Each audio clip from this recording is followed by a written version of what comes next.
আলহামদুলিল্লাহ আহলিহি ওয়াসসালাতু লিআহলিহা আম্মা বাদ। সম্মানিত মুসলিম ভাই বোনেরা, আজ আমরা আলোচনা করব কি কি কাজ দ্বারা রোজা ভেঙে যায় এবং কোন কোন কাজ দ্বারা রোজা ভাঙে না। এর আগে আমাদের জানা প্রয়োজন রোজা বা সওম কি। রোজা এটি ফার্সি এবং উর্দু ভাষার শব্দ যা বাংলায় ব্যবহার হয় এবং এর বাংলার অর্থ হলো উপবাস থাকা। এর আরবি শব্দ হলো সওম বা সিয়াম। এটা কোরআন এবং হাদিসে এই শব্দে ব্যবহার হয়েছে। তো সওম বা সিয়ামের পারিভাষিক অর্থ হলো আল্লামা বদরুদ্দিন আইনি রাহিমাহুল্লাহ তার বিখ্যাত বুখারী শরীফের ব্যাখ্যা গ্রন্থ উমদাতুল কারিতে উল্লেখ করেছেন, ফাস-সাওমু হুয়াল ইমসাকু আনিল আকলি ওয়াশ-শুরবি ওয়াল জিমাই ওয়া মা হুয়া মুলহিকুন বিহি মিন তুলুইল ফাজরিস সানি ইলা গুরুবিস শামসি। অর্থাৎ রোজা হলো খাবার, পানাহার এবং সহবাস থেকে বিরত থাকা এবং এই জাতীয় কাজ থেকে বিরত থাকা সুবহ সাদেক থেকে নিয়ে রাত পর্যন্ত, সন্ধ্যা পর্যন্ত। এ সম্পর্কে মহান আল্লাহ তাআলা ইরশাদ করেন, কুলু ওয়াশরাবু হাত্তা ইয়াতাবায়্যানা লাকুমুল খাইতুল আবয়াদু মিনাল খাইতিল আসওয়াদি মিনাল ফাজর, যে তোমরা সাহারি খাও এবং পান করো সুবহ সাদিক পর্যন্ত। এরপরে আল্লাহ তাআলা বলেন, ওয়া আতিম্মুস সিয়ামা ইলাল লাইল, এবং তোমরা এই রোজাকে তোমরা পরিপূর্ণ করো রাত পর্যন্ত। ওয়ালা তুবাশিরুহুন্না, এবং রোজা থাকা অবস্থায় তোমরা এবং ইতিকাফ থাকা অবস্থায় তোমরা সহবাস করো না। সম্মানিত দর্শক শ্রোতা, তাহলে আমরা কোরআনের আয়াত এবং রোজার তারিফ থেকে, সংজ্ঞা থেকে আমরা বুঝতে পারলাম রোজা ভেঙে যায় খাবার গ্রহণ করলে, পান করলে, কোনো কিছু পান করলে এবং সহবাস করলে এবং এই জাতীয় এর সংশ্লিষ্ট কাজ করলে। এই তিনটি মূলনীতি আমাদের স্মরণ রাখলে আমরা অনেক কিছুর উত্তর পেয়ে যাব। মূলত এই তিনটি কাজের মাধ্যমেই রোজা ভেঙে যায়। তবে কিছু কিছু কাজ এমন রয়েছে যেগুলো এই তিনটির আওতায় পড়ে কি সে সম্পর্কে অনেক সন্দিহান হতে হয়। সেজন্য আমরা এ সম্পর্কে কিছু আলোচনা করব। 1 নম্বর, নাকে, কানে, চোখে বা মলদ্বারে ঔষধ, ড্রপ ইত্যাদি ব্যবহার করলে রোজা ভাঙবে কিনা।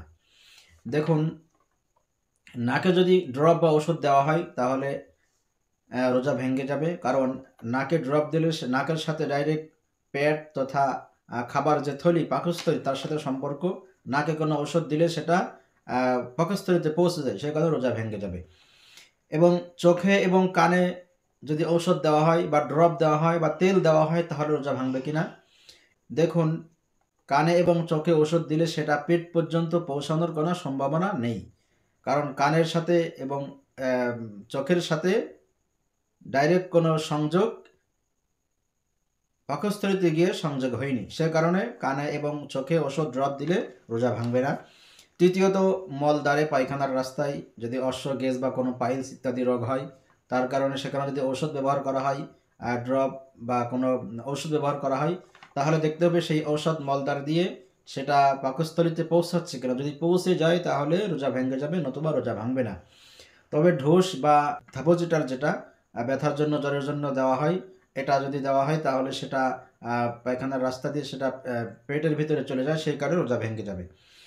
এরপরে বমি হলে বা ঢেকুর উঠলে আবার সেটা খেয়ে ফেললে রোজা ভাঙবে কিনা।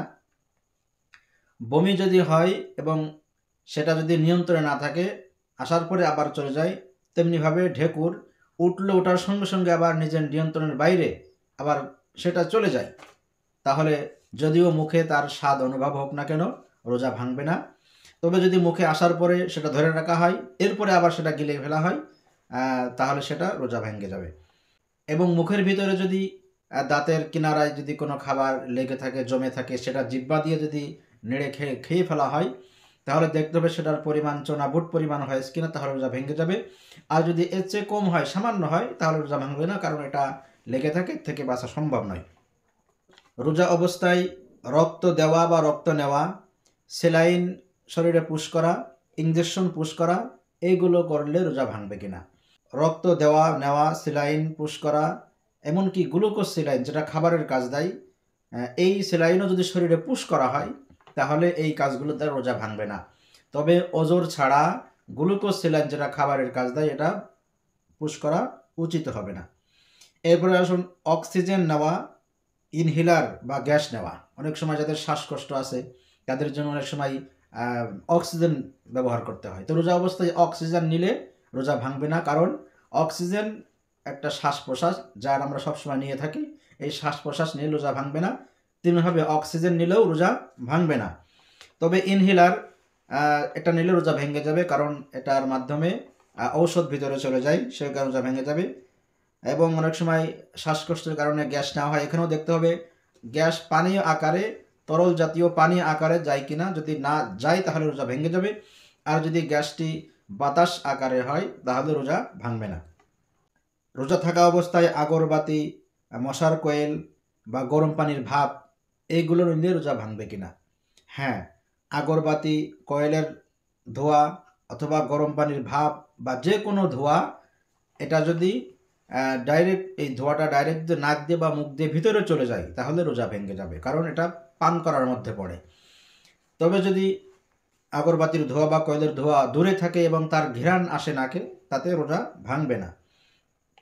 রাস্তায় চলাচল করতে বা বিভিন্ন সময় যদি ধুলাবালি, পোকামাকড়, মশা মাছি ইত্যাদি গলার ভিতরে ঢুকে যায় তাহলে এর দ্বারা রোজা ভাঙবে না, কারণ এটা পেটের ভিতরে পৌঁছে না এবং এটা থেকে বাঁচাও সম্ভব নয়।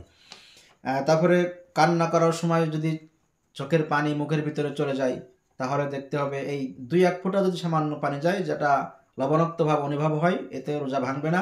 তবে যদি চোখের পানি অনেক বেশি চলে যায়, যার কারণে মুখের ভিতরে পোড়া জায়গাটা লবণাক্ত হয়ে যায় এবং পেটের ভিতরে চলে যায়, তাহলে রোজা ভেঙে যাবে। তেমনিভাবে বৃষ্টির পানি বা কোনো ছিটকা পানি, মুখ হা করেছিল এক হলকমে চলে গেল, এই সামান্য পানি গেলে এতে রোজা ভাঙবে না। তবে যদি বেশি পানি চলে যায় তাহলে রোজা ভেঙে যাবে। এরপরে স্মরণ থাকা অবস্থায় অনিচ্ছাকৃত কোনো কিছু পান করলে বা আহার করলে রোজা ভেঙে যাবে, তবে তার কাজা করতে হবে, এর কাফারা ওয়াজিব নয়। স্মরণ থাকা অবস্থায় অনিচ্ছাকৃত, যেমন উজু করার সময় হঠাৎ পানি ঢুকে গেল অথবা গোসল করতে গিয়ে পানি ঢুকে গেল, স্মরণ আছে রোজার কথা কিন্তু অনিচ্ছায় চলে গেছে, এগুলো করলে রোজা ভেঙে যাবে, পরবর্তীতে কাজা ওয়াজিব হবে, কাফারা ওয়াজিব হবে না। আর যদি স্মরণ না থাকা অবস্থায় খায়, পান করে বা সহবাস করে ইত্যাদি, রোজার কথা মনেই ছিল না, পরবর্তীতে মনে পড়েছে, তাহলে এমন কিছু হয়ে গেলে রোজা মোটেই ভাঙবে না।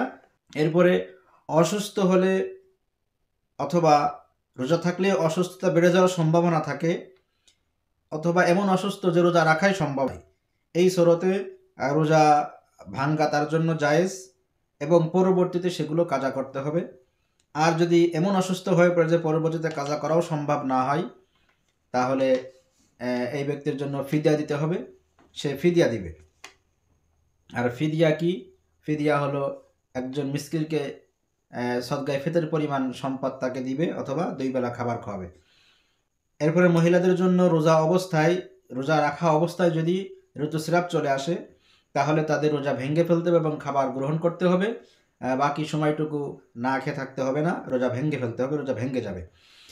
এবং যদি রমজান মাসে হায়েস বা ঋতুস্রাব চলতেছিল, এমন অবস্থায় যদি দিনের বেলায় সেটা বন্ধ হয়ে যায় তাহলে ওই দিন তাকে না খেয়ে উপবাস থাকতে হবে, পানাহার ইত্যাদি থেকে বিরত থাকতে হবে।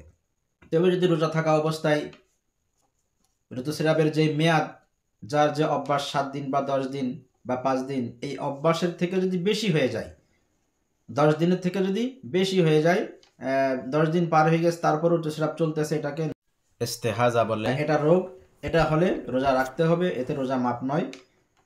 এরপরে কোনো গর্ভবতী মহিলা যদি গর্ভ অবস্থায় আসে, এমন অবস্থায় দিনের বেলায় রক্ত দেখে বা কিছু বের হয়, তাহলে রোজা ভাঙবে না, এটা রোগ, এর দ্বারা রোজা ভঙ্গ হয় না।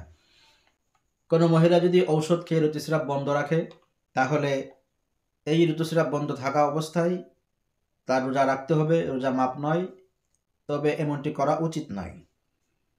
রোজা থাকা অবস্থায় স্বপ্নদোষ অথবা অনিচ্ছাকৃত কোনো কাজের মাধ্যমে বা কুধারণার মাধ্যমে যদি মজি বের হয়, পাতলা পানি বের হয়, তাহলে রোজা ভাঙবে না, উজু ভেঙে যাবে।